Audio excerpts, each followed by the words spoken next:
जैन साथियों, आज हम जनरल साइंस के महत्वपूर्ण प्रश्न बताएंगे जो आगामी परीक्षाओं के लिए बहुत महत्वपूर्ण है। ठीक है तो साथियों, पहला क्वेश्चन है, कार्बन डेटिंग विधि किसकी आयु निर्धारित करने के लिए अपनाई जाती है? तो जीवाश्मों की, ध्यान रखना। कार्बन डेटिंग विधि किसकी आयु निर्धारित करने के लिए अपनाई जाती है? जीवाश्मों की। अगला है, अत्यधिक शराब का सेवन करने से शरीर का कौन सा अंग विशेष रूप से प्रभावित होता है? तो यकृत, लीवर खराब हो जाता है दोस्तों। अत्यधिक शराब पीने से शरीर का कौन सा अंग प्रभावित होता है? तो लीवर, यकृत खराब हो जाता है। और जितनी भी आपकी शराब होती है, वाइन वगैरह, रम है, विस्की है, जितनी दारू होती हैं, शराब है, सब में एथिल अल्कोहल होता है। एथिल अल्कोहल का सूत्र होता है C2H5OH। ठीक है दोस्तों, ये एक नशीला पदार्थ होता है।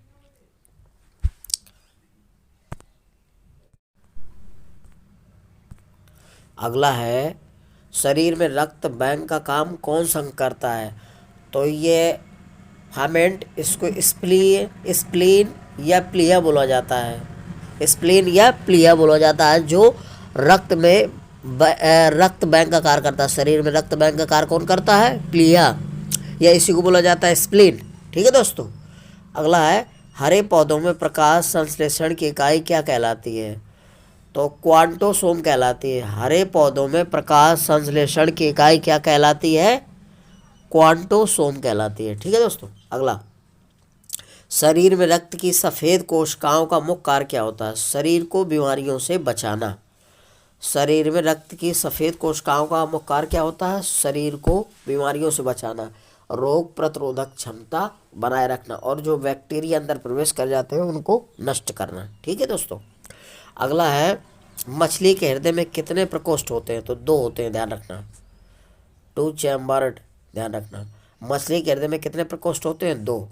अगला है, मानव शरीर में रक्त से अवांछनीय पदार्थों को पृथक करने का कौन सा अंग करता है? वृक्क, यानी कि किडनी करते हैं। जो गुर्दे होते हैं, किडनी, वो मानव शरीर से रक्त से अवांछनीय पदार्थों को पृथक करने का कार्य करते हैं। ध्यान रखना, बेकार पदार्थों को यूरिया के द्वारा बाहर निकाल देते हैं, मूत्र के द्वारा। ठीक है दोस्तों, यह किडनी का कार्य होता है, यानी कि गुर्दे, वृक्क जो जिसको बोला जाता है, वृक्क। अगला है, 40 वर्ष पूरे हो जाने पर चर्चित अप्सरा क्या है? तो दोस्तों, ये न्यूक्लियर रिएक्टर रहता है। न्यूक्लियर रिएक्टर का नाम अप्सरा है, ध्यान रखना। न्यूक्लियर रिएक्टर का क्या नाम है? अप्सरा। अगला है साथियों, डायनामो का क्या कार्य है? तो डायनामो दोस्तों यांत्रिक ऊर्जा को विद्युत ऊर्जा में बदलता है। ध्यान रखना, डायनामो का कार्य क्या होता है? यांत्रिक ऊर्जा को विद्युत ऊर्जा में बदलना, ये इसका काम होता है। ठीक है दोस्तों, अगला है, पिचब्लेंडी से कौन सा रेडियोक्ट तत्व प्राप्त किया जाता है? तो रेडियम प्राप्त होता है। पिचब्लेंडी से कौन सा रेडियोक्ट तत्व प्राप्त होता है? तो रेडियम प्राप्त होता है दोस्तों। ठीक है, अगला है, गिरगिट की त्वचा में रंग बदलने का कारण क्या है? उसकी त्वचा में मेलेनोफोर नामक असंख्य रंग द्रव्य कोशिकाओं की उपस्थिति के कारण ऐसा होता है। ध्यान रखना, उसमें उसकी त्वचा में क्या पाया जाता है? मेलेनोफोर नामक असंख्य रंग द्रव्य कोशिकाओं की उपस्थिति के कारण ऐसा होता है, जो गिरगिट रंग बदलता है। ठीक है दोस्तों, अगला, प्रकृति में सबसे अधिक मात्रा में पाए जाने वाला कार्बनिक यौगिक कौन सा है? सेलुलोज होता है। तो प्रकृति में सबसे अधिक मात्रा में पाए जाने वाला कार्बनिक यौगिक कौन सा होता है? सेलुलोज होता है। सेलुलोज में सबसे ज़्यादा कार्बन होता है, ध्यान रखना। अगला, समुद्र के किनारे उगने वाले वृक्षों में वार्षिक वलय क्यों नहीं होते? क्योंकि वहाँ की जलवायु में स्पष्ट भिन्नता नहीं होती है। ठीक है दोस्तों, क्योंकि वहाँ की जलवायु में स्पष्ट भिन्नता नहीं होती है, इसलिए समुद्र के किनारे उगने वाले वृक्षों में वार्षिक वलय नहीं बनते। दोस्तों, जो वृक्ष होते हैं, पेड़ पौधे, उनमें वार्षिक बलों से उनकी आयु का गणना किया जाता है। वार्षिक वलय बने होते हैं, उनसे हम गिनकर उनकी आयु की गणना कर सकते हैं, कितने साल का वृक्ष हो गया। तो दोस्तों, समुद्र के किनारे जो है, वहाँ की जलवायु में क्या, स्पष्ट भिन्नता नहीं होती है, जिसके कारण वहाँ वार्षिक वलय नहीं बनते हैं। ठीक है दोस्तों, अगला है साथियों, वृद्धावस्था का अध्ययन विज्ञान की किस शाखा में किया जाता है? तो जेरेंटोलॉजी में। वृद्धावस्था का अध्ययन किस शाखा में किया जाता है? जेरेंटोलॉजी में, ध्यान रखिए। वृद्ध अवस्था का अध्ययन किस विज्ञान की किस शाखा में किया जाता है? तो जीरेंटोलॉजी में। अगला है डोलोमाइट किसका एक्स है? तो कैल्शियम का, ध्यान रखना।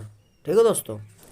खट्टे फलों में कौन सा विटामिन पाया जाता है? तो विटामिन सी पाया जाता है। जो खट्टे रसीले फल होते हैं उनमें विटामिन सी पाया जाता है। ठीक है दोस्तों, ध्यान रखना, विटामिन सी। कौन सा विटामिन पाया जाता है? Vitamin C. खट्टे जितने रसीले फल होते हैं उनमें विटामिन सी पाया जाता है। सबसे ज़्यादा विटामिन जो है आंवले में विटामिन सी पाया जाता है, क्योंकि दोस्तों विटामिन सी को यदि अगर उबाल भी दे तब भी विटामिन सी नष्ट नहीं होता, ध्यान रखिएगा। ठीक है दोस्तों। अगला है ध्वनि की तीव्रता मापने वाला यंत्र का क्या कहलाता है? तो ऑडियोमीटर कहलाता है। ध्वनि की तीव्रता मापने वाला यंत्र क्या कहलाता है? ऑडियोमीटर कहलाता है, ध्यान रखना। ध्वनि की तीव्रता मापने वाले यंत्र का क्या नाम है? ऑडियोमीटर। अगला है दूध का खट्टा होना किसके द्वारा होता है? जीवाणु द्वारा होता है। दूध का खट्टा किसके कारण होता है? जीवाणु द्वारा होता है। लैक्टोबैसिलस इसमें जीवाणु पाया जाता है, तो दूध का खट्टा होना जीवाणु द्वारा होता है।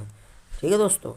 और दूध में लैक्टिक अम्ल पाया जाता है। ठीक है, लैक्टोज शर्करा पाई जाती है, ध्यान रखिएगा।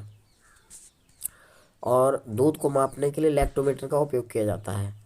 दूध का खट्टा होना किसके द्वारा होता है? जीवाणु द्वारा होता है। ये क्वेश्चन 2 बार रिपीट कर गया। अगला है श्वेत प्रकाश के वर्णक्रम में प्रिज्म द्वारा सर्वाधिक विचलित होने वाला रंग कौन सा है? तो बैगनी रंग सबसे अधिक विचलित होता है, ध्यान रखना। श्वेत प्रकाश के वर्णक्रम में प्रिज्म द्वारा सर्वाधिक विचलित होने वाला कौन सा रंग है? तो बैगनी रंग है। ठीक है दोस्तों।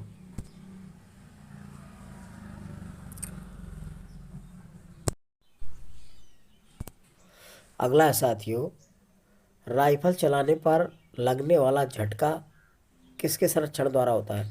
तो रेखीय सम्यक संरक्षण क्या? राइफल जो होती है, बंदूक होती है दोस्तों, उसमें रेखीय सम्यक संरक्षण कार्य करता है। तो राइफल चलाने पर लगने वाला झटका किसके संरक्षण का उदाहरण होता है? रेखीय सम्यक का संरक्षण। ठीक है दोस्तों। अगला है प्रयोगशाला में सर्वप्रथम जीन का संश्लेषण करने वाला वैज्ञानिक कौन था? तो हरगोविंद खुराना था, ध्यान रखना, डॉक्टर हरगोविंद खुराना। प्रयोगशाला में सर्वप्रथम जीन का संश्लेषण करने वाला वैज्ञानिक कौन था? तो हरगोविंद खुराना था। अगला है चंद्रमा पर वायुमंडल न होने का क्या कारण है? तो वहाँ सभी गैसों का वर्गमाद मूल वेग उनके पलायन वेग से अधिक होता है, ध्यान रखना। चंद्रमा पर वायुमंडल न होने का कारण क्या है? वहाँ सभी गैसों का वर्ग माध्य मूल वेग उनके पलायन वेग से क्या होता है? अधिक होता है, जिसके कारण ऐसा होता है, चंद्रमा पर वायुमंडल नहीं होता, ध्यान रखना। अगला है किस एक कोश की शैवाल का उपयोग अंतरिक्ष में खाद्य की समुचित पूर्ति के लिए किया जाता है? तो दोस्तों क्लोरेला है, क्लोरेला जो है इसका उपयोग किया जाता है अंतरिक्ष में। क्लोरेला शैवाल है जो खाद के रूप में समुचित पूर्ति के लिए किया जाता है। कहाँ? अंतरिक्ष में, ध्यान रखना। वो कौन सा शैवाल है एक कोशिकी जिसका उपयोग अंतरिक्ष में खाद के रूप में किया जाता है? तो क्लोरेला है, ध्यान रखना। ठीक है दोस्तों।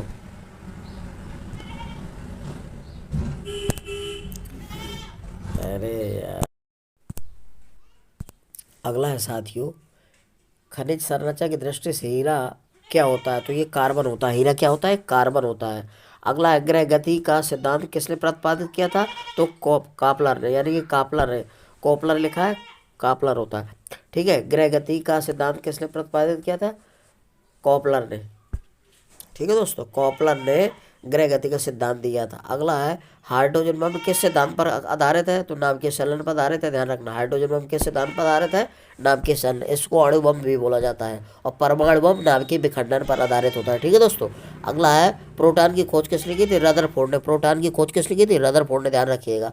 कौन सा पदार्थ पृथ्वी पर तीनों अवस्थाओं में पाया जाता है? द्रव, ठोस, द्रव, गैस। तीनों अवस्थाओं में क्या है? जल पाया जाता है दोस्तों, ध्यान रखना। कौन सा पदार्थ तीनों अवस्थाओं में पाया जाता है? तो जल जो होता है वो तीनों अवस्थाओं में पाया जाता है। इसका सूत्र होता है H2O। ठीक है दोस्तों।